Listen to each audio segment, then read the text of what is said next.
Only one thing is needed.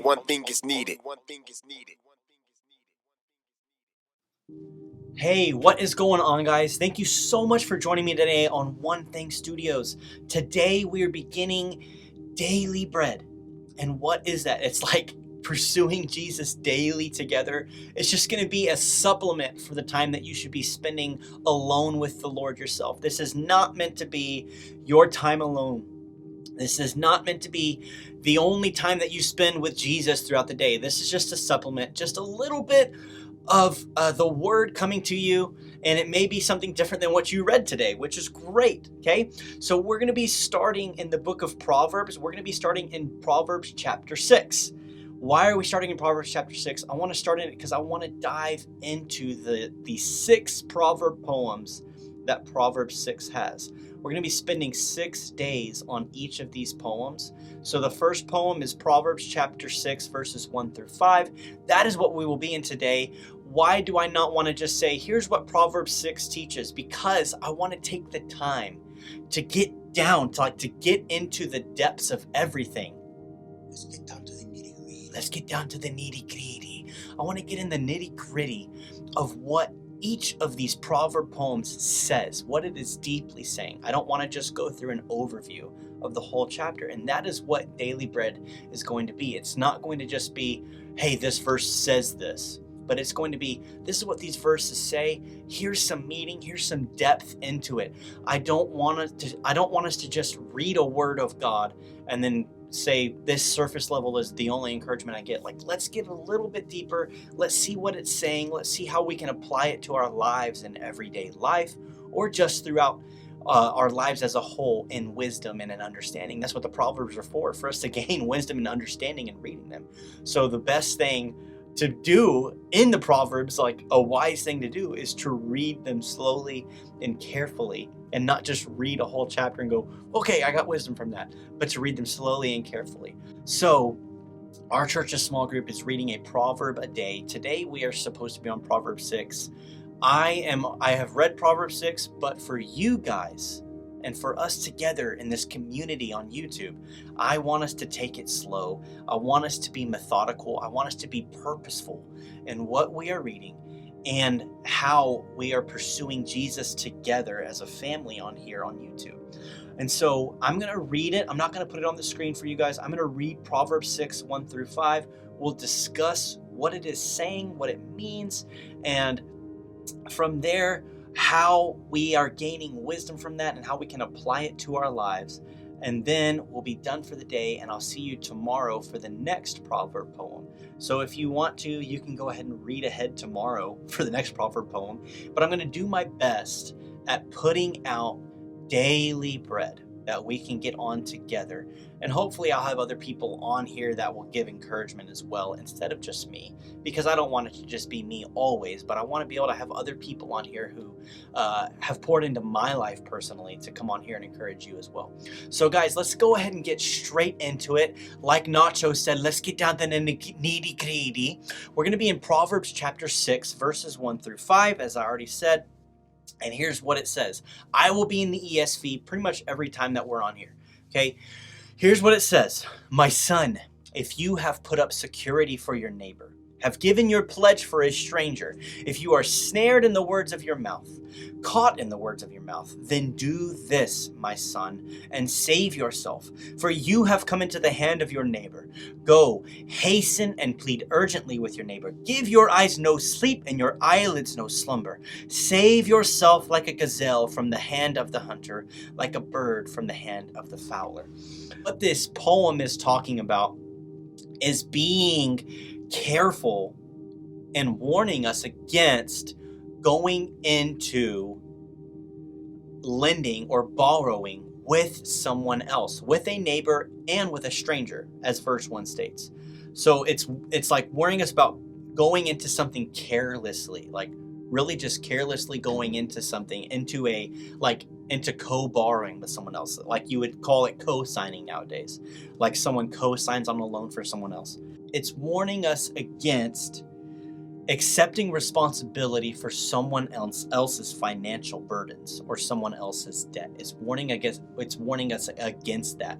Okay, so I want to compare and contrast verses 1 through 5 with a few other verses from the Bible, because we don't ever want to just take one single snippet of the Bible and then say, this is our theology, this is our doctrine, and go based off of that. But we want to take other verses to make sure that we're not drawing the improper conclusion as to what something is saying. So right now, the conclusion that we have is that it is saying, it's warning us against co-signing on stuff carelessly with other people, okay? And so I'm going to read Proverbs chapter 11. We're going to go into Proverbs chapter 11. Verse 15 says this: whoever puts up security for a stranger will surely suffer harm. So this is specifically a stranger. Whoever puts up security for a stranger will surely suffer harm, but he who hates striking hands in pledge is secure. Okay, Proverbs chapter 17 verse 20 says this: one who lacks sense gives a pledge and puts up security in the presence of a neighbor, or presence of his neighbor. So the first one we did, Proverbs 11, was saying, don't give a pledge, don't put up a pledge, don't co-sign with a stranger. Then this one, Proverbs 17, is saying, don't co-sign with a neighbor. Now Proverbs chapter 22, verse 26 says this: be not one who gives pledges, who puts up security for debts. Okay, so we have three other verses here that we compared and contrasted with Proverbs chapter 6, verses 1 through 5, that all give us a little bit of wisdom and insight into giving pledges to other people, okay? To say like, hey, I'm going to co-sign on this, and I'm going to put my life, my finances on the line to make sure that you pay your debts. That puts us at a possibility of terrible loss, terrible financial loss. Verse 27 in Proverbs 22 says, if you have nothing with which to pay, why should your bed be taken from under you? Like warning you, hey, if you give pledges for other people's debts, there's a possibility that you won't have the ability to pay their debt, and you are going to lose your bed. Like, you're going to lose your house. And so it's saying, be super cautious, be super careful in doing this. Like, you should not carelessly sign up for someone else's debt, because, and just so we know, like neighbor is one word in the Hebrew, and that's neighbor and friend. The Hebrew uses the same word. And so it's not necessarily meaning like your best friend. In Proverbs 6, 1 through 5, it's not meaning like, hey, be careful with co-signing with your best friend, someone that you know, that you love, that you trust. Like, I would still personally be cautious in doing that even. But it is saying like, neighbors are acquaintances, even from far away, from close. Like, a neighbor doesn't necessarily mean someone that you are specifically close to and specifically know very well. Okay, just wanted to clarify that. A stranger is someone that you straight up just don't know at all. Okay, which there's zero wisdom. Like Proverbs 11:15, whoever puts up security for a stranger will surely suffer harm. Like, there is zero wisdom in a random person, and you seeing a random person going, hey, let me take all your debt for you. There's just no wisdom in that. Like, there's not. It's clear, and the Bible is making it very clear for us that there isn't wisdom in that. Okay? So what's an issue with this, like with co-signing on a loan with someone else? It makes you dependent upon that person to be responsible in their actions. And if they aren't, you are the one who is at stake. Like, you are putting your life, your family's life, your finances, your home, like all of these things possibly, you're putting these on the line. You're staking all these on this person doing what they say they're going to do, which is paying off or paying their debts. And if they don't, then you are the one who has put yourself responsible for that. So you are dependent upon someone else for your financial stability, for your financial health. Otherwise, you have the possibility of losing it. Great financial loss. Okay? That does not mean, get what I'm saying, that does not mean that you should not help people who are in need of just basic human needs. That does not mean that, okay?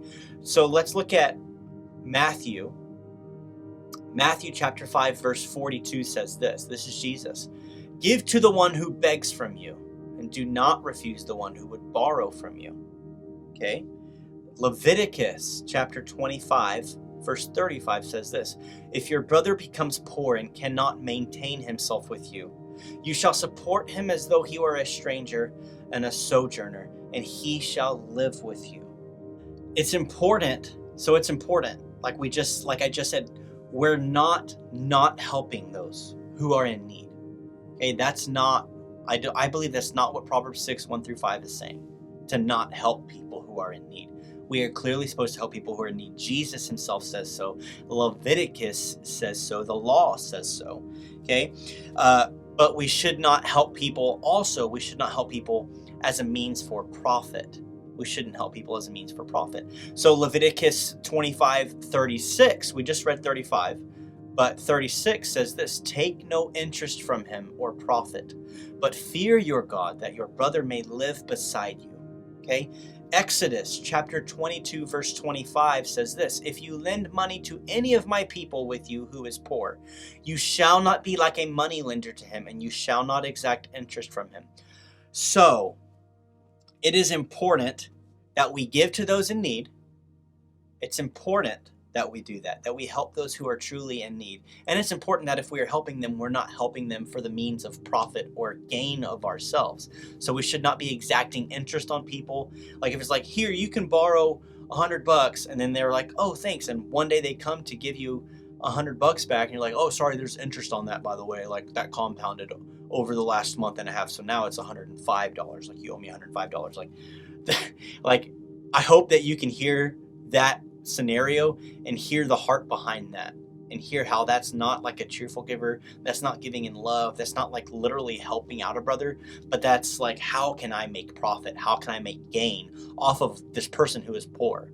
Okay, so we should understand there is not a good heart. There is not a good intention behind trying to make profit off of someone. Okay, now I believe it is good for us to give. And if we are giving to someone, that it's good for us to give and not expect anything in return. Okay, I feel like that is a place where we would see that it's good in a heart posture to not expect that $100 back.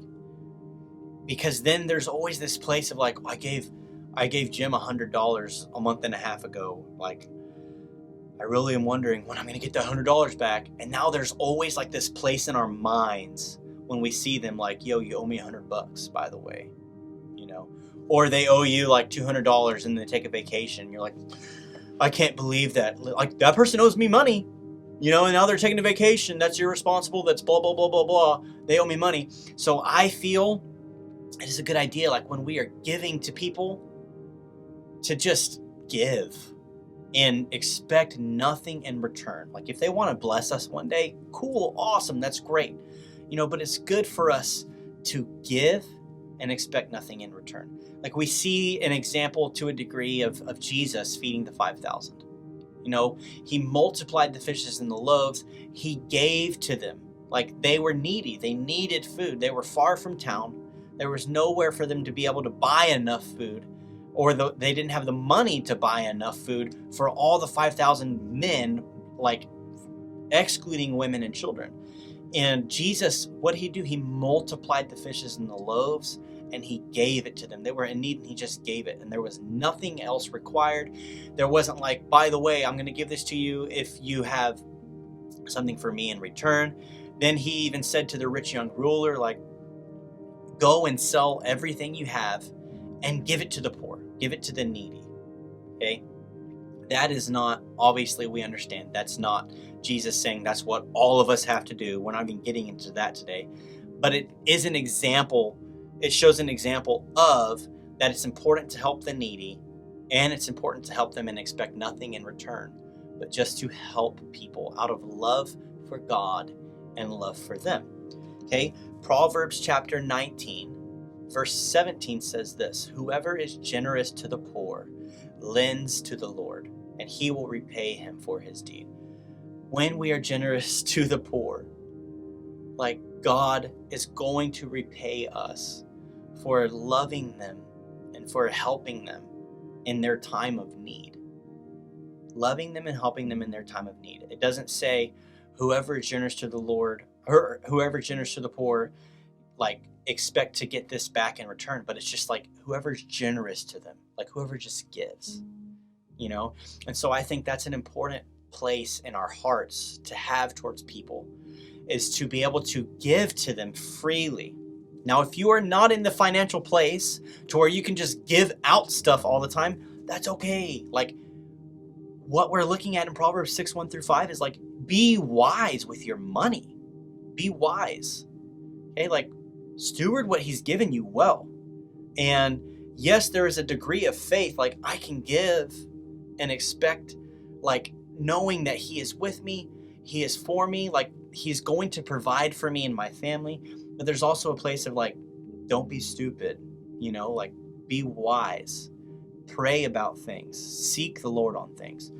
But the ability of helping the needy, the desire to help the needy, help those in need, is different than saying, let me stake my life, let me stake my family, let me stake my home on you, on this person who I don't know at all, possibly. And if they don't pay it, I'm going to lose all of that. There's a difference in helping someone and staking all you have on them, especially people that you don't even know.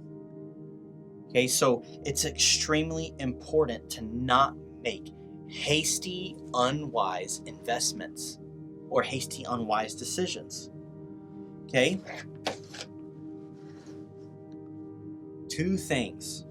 First thing was that don't make hasty, unwise decisions or investments because you have the ability of losing finances. Second, the son might make an investment in a stranger whose character and virtue are unknown. Okay, so it's important to see like the stranger in this. The stranger is actually kind of echoing the strange woman from chapters, I believe, 2, 5, and 7 as well. And it's echoing or contrasting kind of the not benefits, what did I write? The dangers of the strange woman. Okay? It's kind of echoing like a strange person is an echo of the strange woman in chapters 2, 5, and 7. Okay? Which is like, hey, which she is the adulteress, as if you read chapters 2, 5, and 7, like the adulterous woman. Proverbs itself, the book of Proverbs, it insists on generosity. It insists on generosity. 100%. The Bible insists on generosity as a whole. But this Proverbs 1-5, Proverbs chapter 6, verses 1-5, is insisting on generosity in wisdom. In wisdom. It's okay to give to people, but give to people in wisdom. And if you're going to do something like co-sign on something with someone, it's best to do that in much, much wisdom. The Solomon makes it to where has even says it like to his son, to the son, that if you are co-signing on a loan, like if you are doing this for someone, you are like a bird that's being hunted by the fowler. Like you need to do everything you can to get out of this. Like to get out of this commitment that you have made to this person, to this stranger or this neighbor. Like sleep. He even makes it like sleep is less important than getting out of this, because this is not wise. This is not a good financial decision for you to put your family's life at risk, well-being at risk for a stranger or possibly even a neighbor who you do not know well. So guys, I understand some of you may disagree with me on aspects of this, and that's okay. But like I said, when we started this channel, it's about Jesus. And so I just want to see what the Word says and give you guys what the Word says. I understand that people pray about things and make decisions. Like, the Proverbs are not law. Like, this is just general wisdom guidelines of like, hey, be wary when you're going into stuff like this. Avoid it if you can at all costs, because there is a chance of great financial loss. Obviously, give to the poor, but this is not referring to just giving to the poor. This is referring to, like I said, putting your stuff, yourself, your family on the line, on the reputation of somebody that you may not know, and on the virtues of someone that you may not know. So guys, thank you for watching. I will see you tomorrow for the second poem on daily bread of Proverbs chapter 6. I love y'all. Have a blessed day, and I will see you tomorrow. Only one thing is needed.